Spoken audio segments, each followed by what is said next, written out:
Okay, we're back doing interviews at 2007 Space with Vernon Smith, comic book creator. Thank you for meeting us, Vern. Oh, no problem. Okay, could you tell us a little bit about what got you into comic books in the first place? I've been reading them since I was a kid. What'd you like to read? Mostly mainstream stuff. I was a big DC person. I guess what got me into it was Watchmen and Dark Knight. Classics. It was like right when those came out, and I was like in 6th, 7th grade, something like that, and picked them up and was just completely blown away. 'Cause, I read like Superman and stuff like that when I was younger, and this was definitely nothing like that at all. And yeah, so that's what got me into comics, and then I saw that there was like a comic shop up the street from where I was living, and so. Where did you grow up? In New Orleans, so all of my money pretty much went to keeping that place in business. Terrific. So what made you make the leap from comic book reader to comic book creator? Wanting to do that myself, because I'd drawn like comic strips when I was in elementary school as well. Like me and two friends of mine, we just in class draw strips, mostly just repeating stuff that we'd seen in other comics, but with our own characters. And we'd do like one-page strips a day, and then just decided to, in high school also, when I was reading these comics, I started doing my own back then as well, with another friend of mine, and we'd do like one-page actual, comic book looking pages, and also collect stuff together and do whole issues of stuff. And I was like, if I could do this and use it to pay my bills, that would be even better. So now you were a writer, an artist, or both? Both. Which, from what I've heard, like reading interviews with famous creators and stuff, they thought the same way that I did, that with these comics that we grew up reading, that it was just one person that would do it all, and so that's how I always worked, and it's hard for me to even imagine just being like part of a team as far as making comics go, like one person writing, one person drawing, and I don't know, just the idea of being a writer and illustrator seems to make sense to me. So that's great. And what are some of the comic books that you've created? I did one part-time called Port Authority. It was like sort of a superheroes in the real world thing. That was one of the ones that like I did in high school, which was like really influenced by Watchmen, and also with elements of Legion of Superheroes. Like they'd done one of their relaunches in like the early 90s, and it was like what used to be just a group of teenage superheroes. They were all like in their 30s now, and everything was like the future utopia was all like broken down, and everything was like really kind of dark and gritty, and those were like two main influences of that book.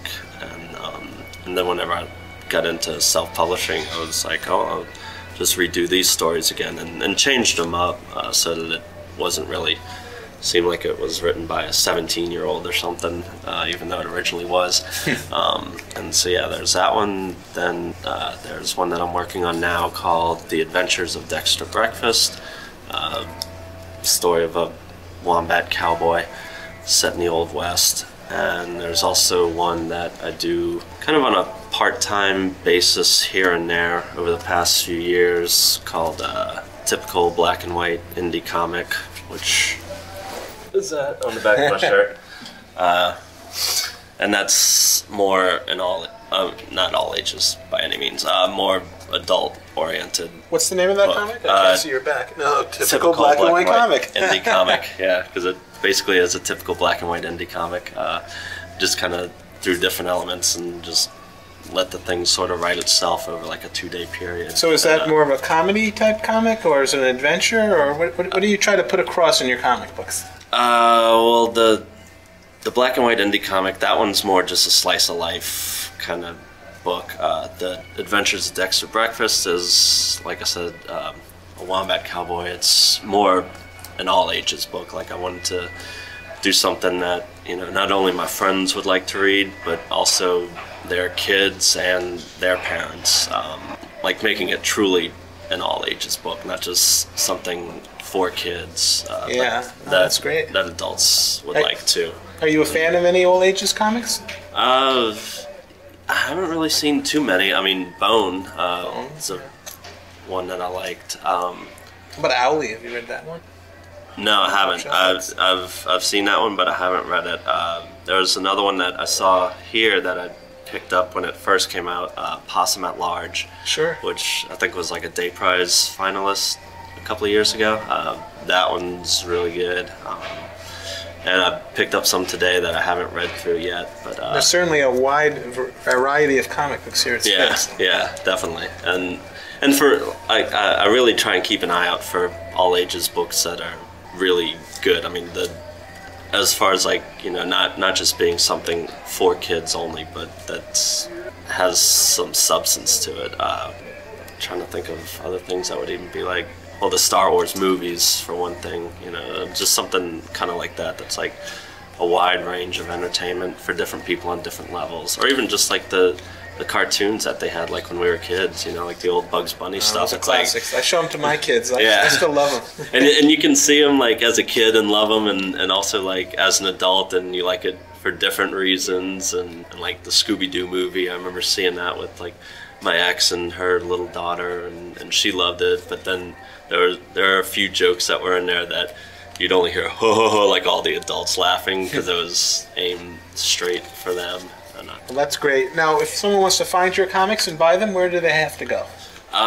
Usually in shops. The Dexter Breakfast one is listed in the previews catalog and is available through comic shops all around the English-speaking world. Are you self-publish or? Yes. Okay. Yes, I do. And what's the name of your company?